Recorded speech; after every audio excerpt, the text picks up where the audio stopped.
지금 현재 시장에서는 6월하고 9월을 보고 있습니다. 그래서 올해 두 차례 정도 인하할 수 있지 않나 싶은데요. 한 번이 되든 두 번이 되든 9월 정도가 되면서 금리 인하가 많이 나오게 되잖아요. 그걸로 금리 인하가 종료가 될 가능성이 있어요. 트럼프 대통령이 했던 얘기가 뭐냐면 우리가 지금 4분기 성장률이 7%인데 셧다운 때문에 1.5%가 낮아져서 5.5% 성장률이다. 연율로 어마어마한 거다. 근데 물가 상승률은 3개월 평균 보면 1.5밖에 안 된다. 그러면 우리는 5%대 성장에 1%대 물가 상승률을 보고 있는 그런 세상을 살고 있다. 이런 때는 금리를 낮춰야지. 트럼프나 베센트나 어게인 90년대 이 얘기를 하고 있어요. 그래서 90년대처럼 그때 당시처럼 생산성이 개선되는 거 우리는 보고 있고 이게 AI에서 하이퍼스케일러들이 투자하는 거다. 이런 얘기를 연결해서 해주고 있거든요. 그 스토리가 가능하다면 지금 이렇게 강한 성장에 주가가 많이 올라도 금리 내려도 돼요.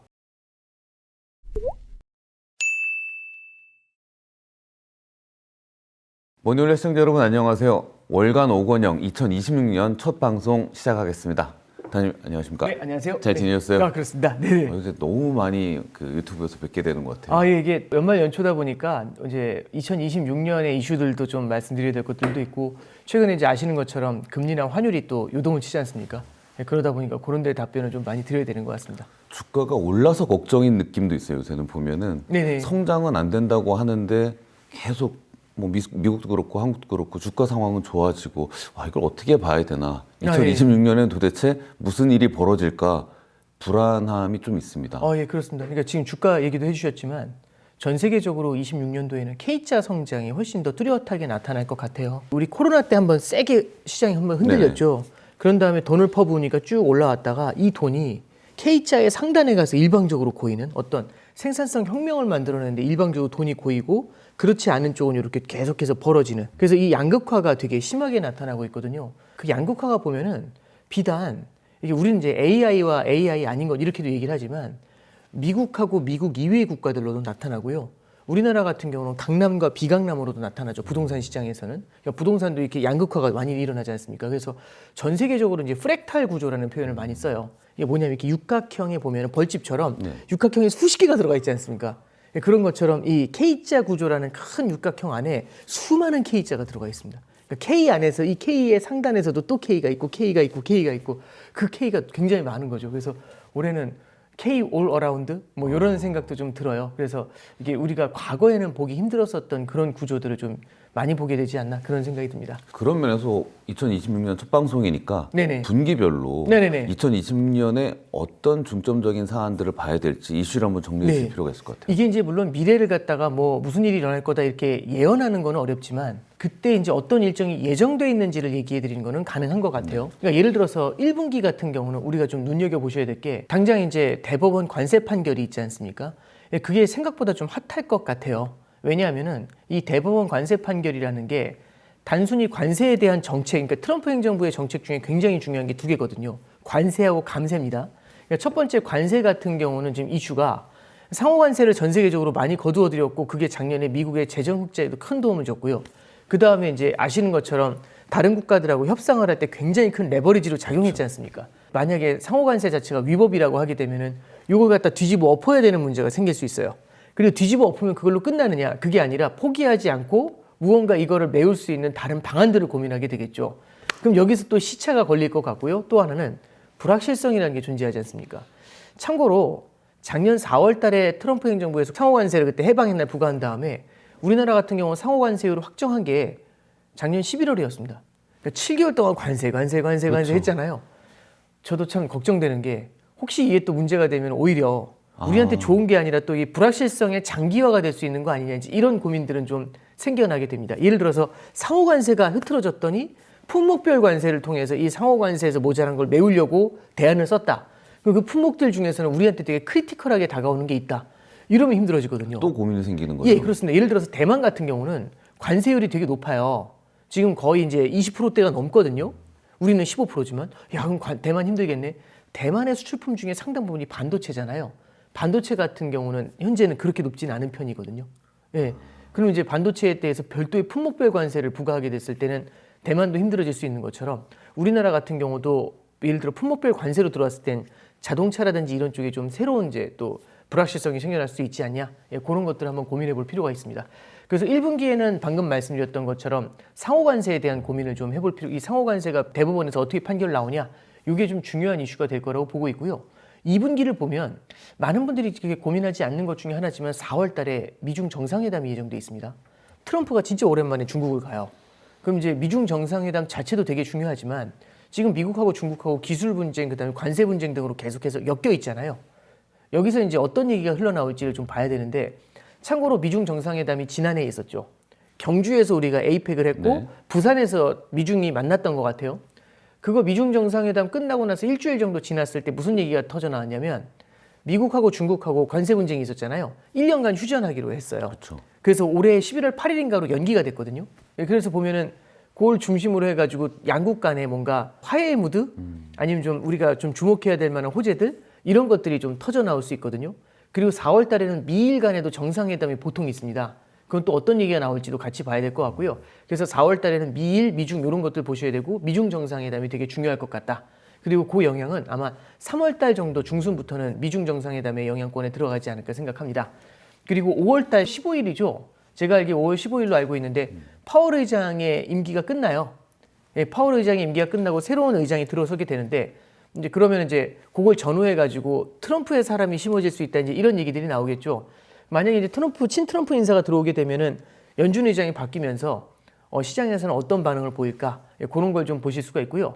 뭐 이게 그 징크스라는 게 있잖아요. 연준 의장이 바뀐 다음에 보통 한 수개월 안에 한 번씩 특히 채권 시장을 중심으로 해서 좀 고생을 한 적들이 있어요.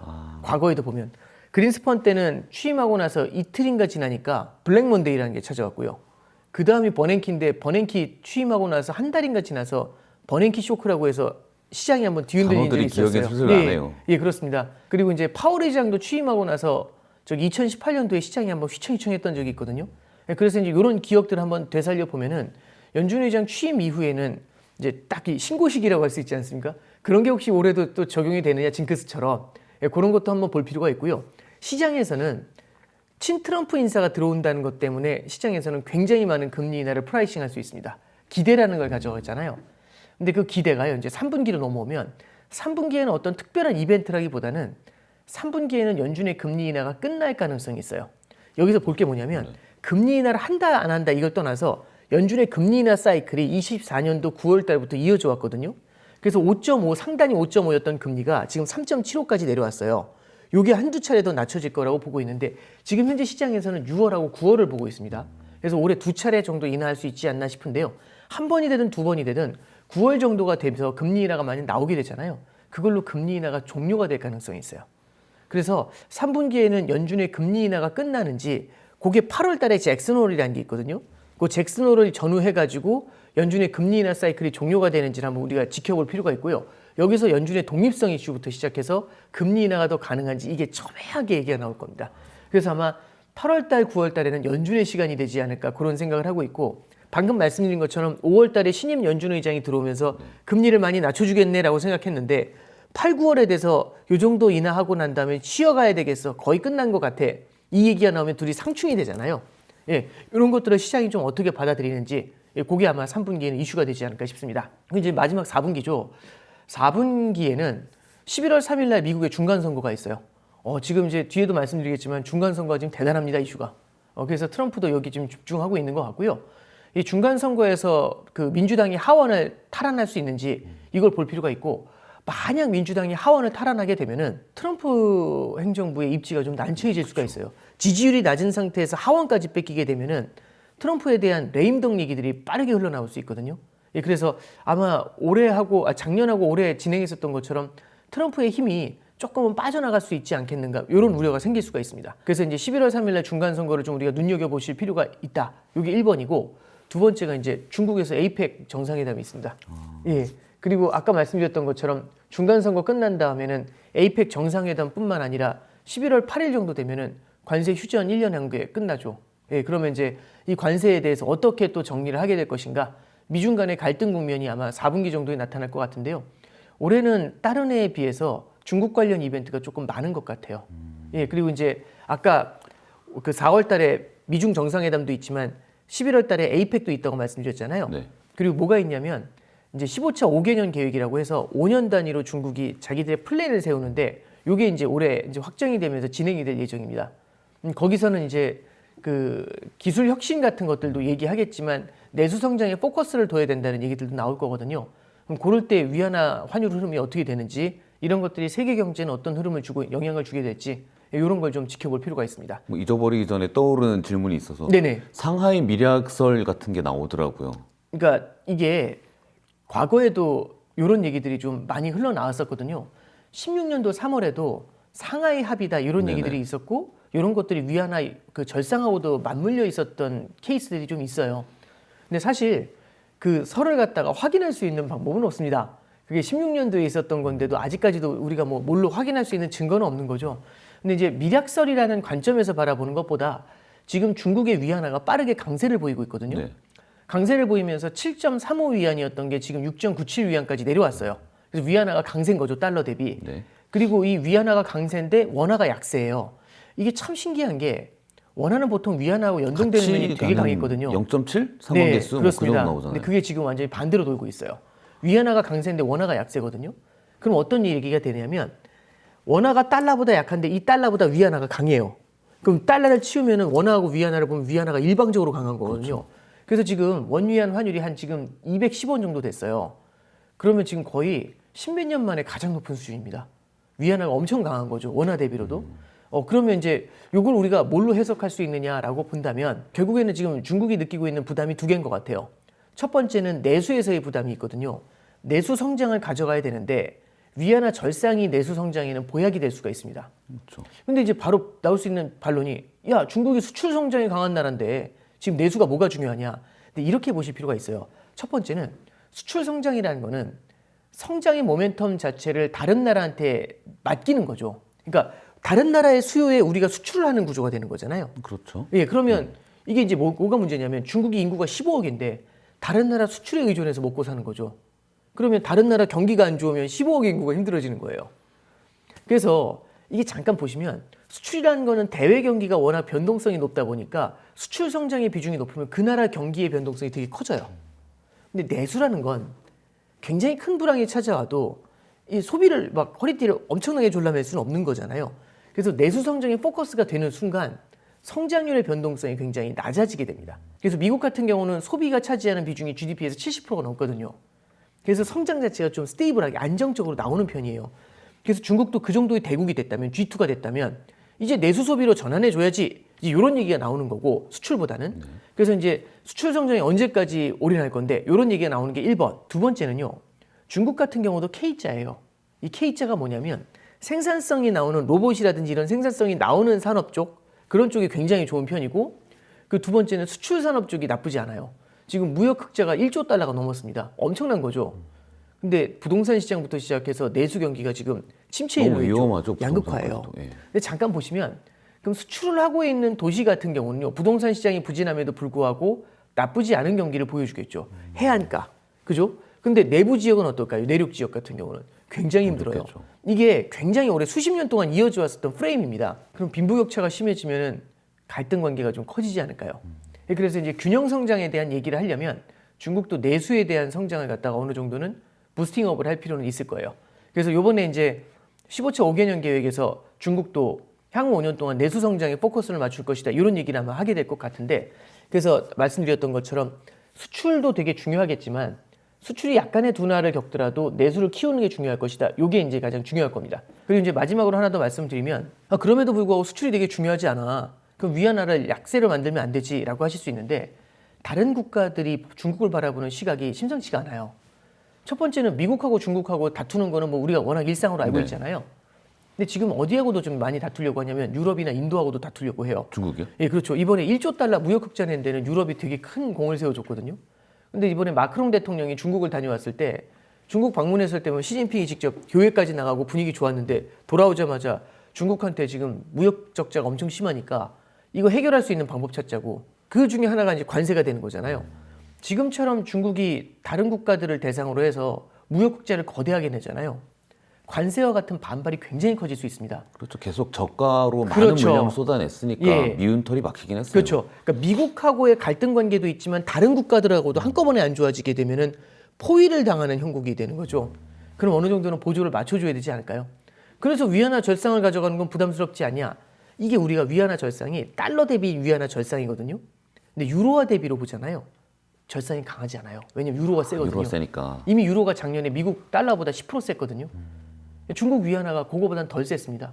그래서 유로 대비로는 위안화가 오히려 작년에 살짝 연간으로 보면 약세예요. 그러면은 중국도 약간 유로화의 보조를 맞춰주는 정도를 쓰면 되는 거잖아요. 그러니까 유로화의 보조를 맞추니까 유로가 달러보다 워낙 센데 그 유로보다는 살짝 약하게 대신에 위안화가 달러보다는 세잖아요. 그렇죠. 우리가 환율을 바라보는 시각은 유로 위안화 환율 잘 안 봐요. 위안화하고 달러 환율을 보잖아요. 이걸 보면은 위안화가 강세지만 위를 보면 그 강세가 그렇게 심하지 않아요. 그러면 어느 정도 보조도 맞춰주고 내수 성장에도 포커스를 한다. 그래서 표현이 이상하긴 한데 어정쩡한 위안화 강세 이런 게 현재는 중국에서 좀 나타내고 있는 스탠스가 아닌가 싶어요. 예. 자, 그럼 하나하나 좀 분기별 이슈 중에서 좀 깊이 네네. 들어가 봐야 될 게 금리잖아요. 일단 네네, 가장 그렇습니다. 관심이. 예, 예. 1월, 2월부터 쭉 1분기의 금리, 미국의 금리는 어떻게 움직일 것 같으세요? 미국 같은 경우는 지금 금리가 독특한 흐름을 보이고 있어요. 미국이 기준금리를 인하했던 게 24년도 9월부터 인하했거든요. 그래서 그때 5.5였던 기준금리를 지금 3.75까지 낮췄어요. 상단을 기준으로 해서 봤을 때. 네. 그럼 175bp의 금리 인하가 일어난 건데 장기 국채 금리가 되려 뛰었어요. 그렇죠. 장기 국채 금리가 3.7 정도 하던 게 지금 4.2까지 뛰었어요. 10년짜리 기준으로 했을 때. 야, 그럼 이거는 뭐냐? 기준금리를 낮췄는데 오히려 시장금리가 올라갔잖아.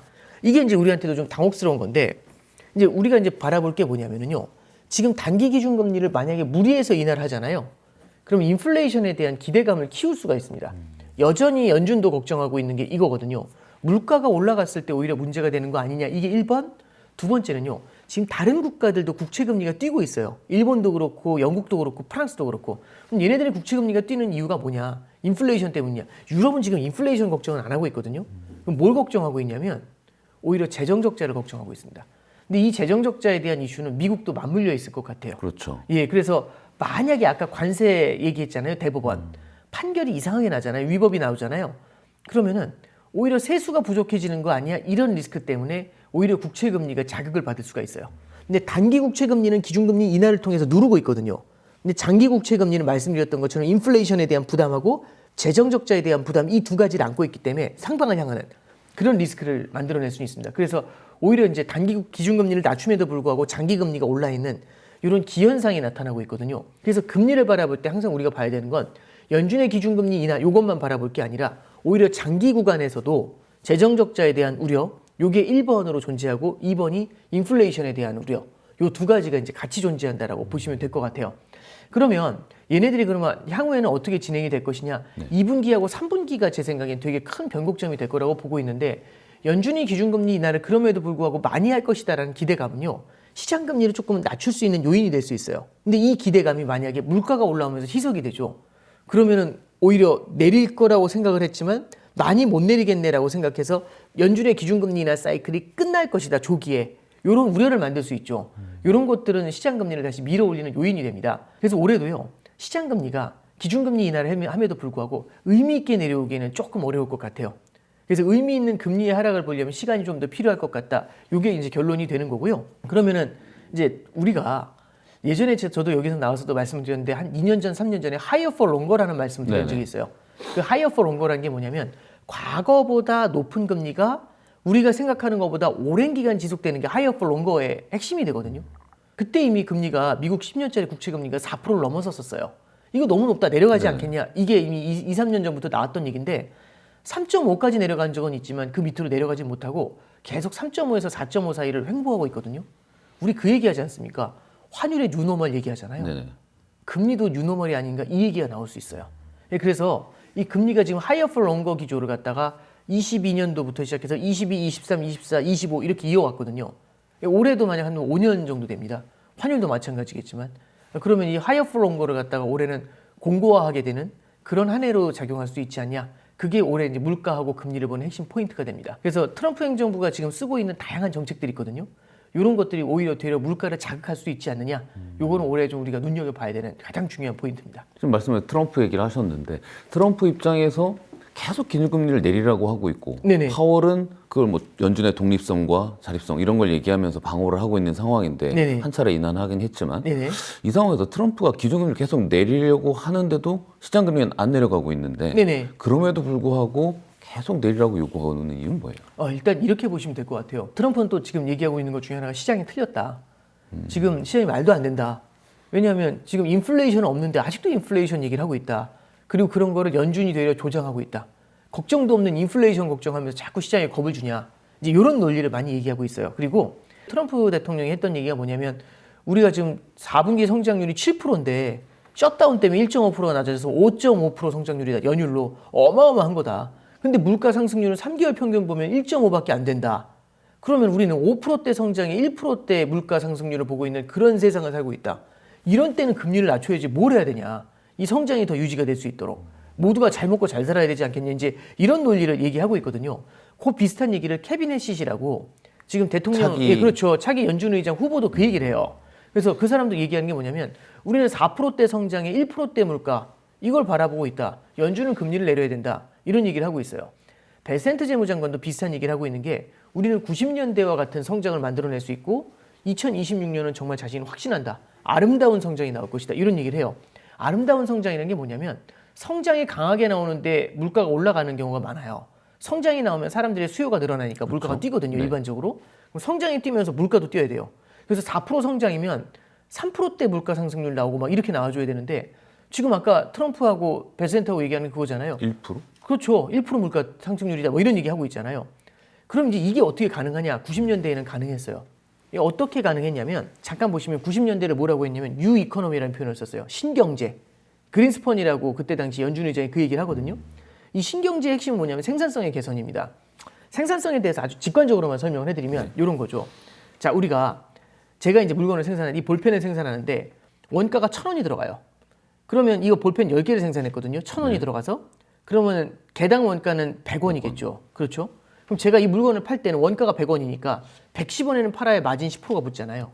그렇죠? 요게 일단 포인트예요. 근데 제가 분업을 도입하고 경영 혁신을 해서 분업을 도입하고 그다음에 기계를 좋은 걸 가져왔어요.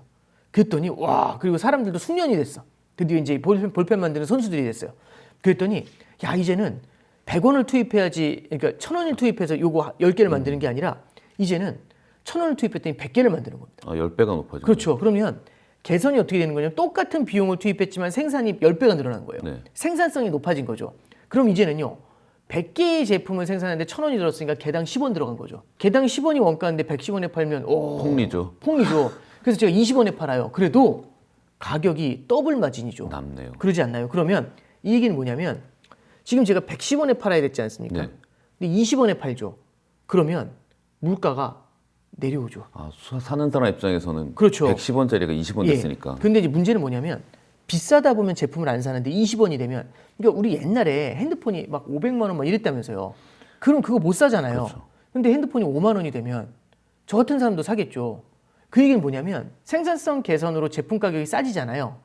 그죠? 공급이 늘어나니까. 가성비 있는 제품이 늘어나잖아요. 그러면 수요가 늘어요. 그럼 전 세계가 핸드폰에 수요가 되는 겁니다. 그럼 수요가 가격에서 마진이 좀 줄더라도 수요가 어마어마하게 팽창하지 않습니까? 그럼 성장이 엄청 세게 나와요. 그래서 이런 경우에는 생산성이 개선이 되면 성장은 세게 나오는데 물가는 오히려 안정이 되는 그런 그림이 나온 게 90년대였던 거예요. 그래서 지금 트럼프가 얘기한 게 뭐냐면 트럼프나 베센트나 어게인 90년대 이 얘기를 하고 있어요. 그래서 90년대처럼 그때 당시처럼 생산성이 개선되는 거 우리는 보고 있고 이게 AI에서 하이퍼스케일러들이 투자하는 거다. 이런 얘기를 연결해서 해주고 있거든요. 그 스토리가 가능하다면 지금 이렇게 강한 성장에 주가가 많이 올라도 금리 내려도 돼요. 물가가 안 오르니까. 오히려 성장을 더 부채질할 수 있죠. 그럼 이렇게 아름다운 성장이 생산성 개선과 함께 계속해서 이어지는 게 트럼프 행정부가 꿈꾸는 미래인 거죠. 근데 이게 저도 되게 부담스러운 건 이런 겁니다. 생산성 개선이 되면 그 기업은 대박이 되는 거잖아요. 그럼 그 기업의 주가도 많이 오르겠죠. 그렇죠. 주가가 오르면 그 주가가 오른 걸 갖고서 사람들이 소비를 늘리게 되잖아요. 투자도 끌어올려요. 한 국가의 GDP를 평가할 때 제일 많이 보는 게 소비, 투자, 순수출이에요. 수출은 일단 제외하고 소비하고 투자 양방을 자극하죠. 그럼 AI가 주는 역할이 되게 크지 않나요? 그렇죠. 근데 이제 만약에 이 AI가 우리가 생각했던 것처럼 따라와 주지 않으면 그럼 이제 많은 분들이 그 얘기하잖아요. 그럼 AI 그 비관론이 나오니까 주가가 빠지는 거야? 주가가 빠지는 것만 보실 게 아니라 주가가 빠지면 소비가 위축이 될 수 있죠. 네. 그렇죠? 그리고 AI의 생산성이 둔화가 되면 투자가 위축이 될 수 있죠. 그럼 소비가 둔화되고 투자가 동시에 둔화되잖아요. 그럼 성장률을 끌어내리지 않나요? 이게 그러면 성장률을 끌어내릴 뿐만 아니라 생산성 개선이 기대했던 것처럼 안 나오면 생산성의 개선을 통해서 물가를 안정시킬 거라고 생각했잖아요. 물가가 안정이 안 되겠죠. 그럼 성장이 둔화되면서 물가가 올라오는 거죠. 그래서 AI가 사실은 AI의 이게 생산성 논리까지 끌고 들어가면 단순히 AI 산업의 주가가 오른다 내린다의 논리를 떠나서 매크로 관점에서 보면은 이게 아름다운 성장이냐 아니면 그러니까 성장이 나오면서 물가가 안정이 되는 아름다운 성장이냐 아니면 성장이 둔화되면서 물가가 오르는 스태그플레이션이냐 여기에 대한 고민을 되게 키우는 요인이 될 수가 있습니다. 결국 그럼 AI가 AI 자체의 발전이나 발달보다도 미국에서 바라보는 건 그 생산성의 향상을 하는 굉장한 주춧돌이 되네요. 그렇죠. 이제 그 자체도 되게 중요하죠. 그 자체 산업으로서도 되게 중요하지만 그게 전 세계 산업으로 연결이 돼가지고 이 산업이 설비 투자의 증가, 그 다음에 생산성의 개선, 소비의 증가, 근데 물가의 안정, 물가가 안정이 되면 금리를 낮출 수 있으니까 금리의 안정, 이것까지 다 연결이 되는 거죠. 그래서 생각했던 것보다 이 산업이 우리가 바라보는 매크로에 주는 영향이 굉장히 크다고 볼 수가 있는 것 같아요. 손쉽게 AI 쪽을 포기할 수는 없겠구나. 아무리 투자가 그렇죠. 많이 들어가고 부채가 쌓인다고 해도 정부가 그냥 저 기업 그냥 손 놓고 있을 수는 없겠네요. AI 투자 기업들에 대한 어떤 혜택이나 지원 같은 게 있겠네요. 그래서 지금 일본도 다카이치 사나이가 얘기하는 게 증세를 하지 않고도 세수를 올릴 수 있다고 얘기하잖아요. 저는 그 얘기 처음 들었을 때 무슨 소리야 이랬거든요. 증세를 하지 않아도 만약에 지금 일본 정부가 21조 엔 정도를 투입해가지고 경기를 부양하겠다고 얘기하고 있거든요. 그럼 경기를 부양할 때 이걸 21조에는 만약에 AI에 때려 넣었어요. 그랬더니 AI에서 생산성 혁명을 만들어서 신산업이 만들어져요. 그럼 여기서 세수가 다시 들어오게 되지 않을까요? 그러면 증세를 하지 않고도 세수가 늘어나는 구도가 만들어지지 않습니까? 그러면 이게 앞으로 모든 국가가 돈도 없는데 먹고 살 먹거리가 되는 거 아닌가요? 그러면 전 세계 국가들이 AI 쪽에다가 굉장히 많은 투자를 국가 차원에서도 많이 하지 않을까요? 우리나라도 마찬가지죠. 그래서 그 생산성이라는 것 자체가 지금 올해는 그 민감도가 굉장히 많이 높아진다라는 생각은 들어요. 그럼 물가 얘기를 해야 될 텐데 현재 트럼프 정부가 말하는 1점대 이 물가 지표와 실제 물가 느낌, 체감 느낌하고 좀 괴리가 있는 것 같은 느낌이에요. 이제 지표의 해석을 어떻게 하느냐에 따른 건데 3개월 이동 평균으로만 봤었을 때는 1%대다 이제 얘기하는 건데요. 셧다운도 있었어요. 그리고 이제 뭐 이제 해석을 어떻게 하느냐에 나름이고 이렇게 그 어떤 지표를 볼 때 다 어느 순간만 놓고 유리한 것만 해석하면 그렇게 보일 수 있거든요. 근데 다만 이거는 저도 지금은 우리가 지표상으로 봤을 때 이건 팩트예요. 뭐냐면 생각했던 것보다 지금 관세의 영향 때문에 물가가 올라오는 속도가 그렇게 빠르진 않아요. 생각했던 것보다. 예. 여전히 연준이 말하는 물가 2% 목표보다 높은 건 맞고요. 트럼프 행정부에서 말하는 거는 사실은 조금 과한 면은 있어요. 물가에 관련돼서는. 근데 생각했던 것보다는 안정적인 건 맞고 특히 인플레이션을 바라볼 때 우리가 슈퍼코어 인플레이션이라는 부분하고 렌트비를 보는 게 있거든요. 얘네들이 생각보다는 안정적인 흐름을 보이고 있어요. 이런 점들에서 시장은 조금은 안도를 나타내고 있거든요. 근데 항상 지금의 물가도 중요하지만 미래의 물가도 되게 중요해요. 이게 일단 첫 번째고요. 두 번째는 예를 들어서 제가 이제 피부병에 걸렸어요. 네. 근데 피부병에 걸렸더니 이제 그 피부병 치료하려면 에브리데이 주사를 맞아야 된대요. 근데 주사 맞는 게 너무 싫은 거예요. 예를 들어 보는 거예요. 그래서 주사를 맞는 게 너무 싫은 거예요. 근데 피부병이 심하니까 주사를 맞아야 되지 않습니까? 그래서 피부병이 많이 나았어요. 네. 그래서 막 되게 심했던 게 많이 완화가 돼서 이제 간당간당 보일랑말랑 거의 끝나가요. 그럼 이제 주사를 맞기 싫죠. 맞기 싫잖아요. 네.